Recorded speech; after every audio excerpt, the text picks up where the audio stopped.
జై శ్రీకృష్ణ. 6వ రోజు పారాయణము 6వ పాశురము. ఈ రోజున పారాయణ చేయబోయే పాశురము స్థితప్రజ్ఞతను తెలుపుతుంది. ప్రతి ఒక్కరూ పారాయణ చేయడానికి ప్రయత్నించండి, కనీసం వినడానికన్నా ప్రయత్నించండి. ஆண்டாள் திவ்ய திருவடிகளே சரணம்.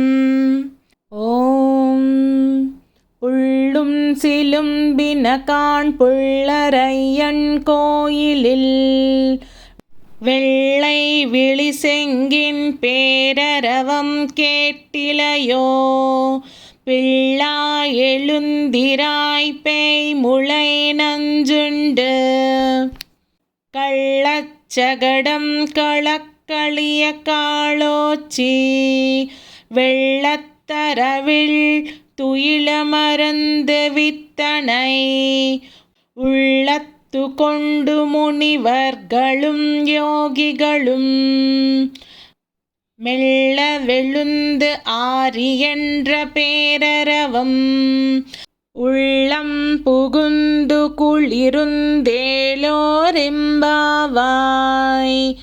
ஆண்டாள் திவ்ய திருவடிகளே சரணம்.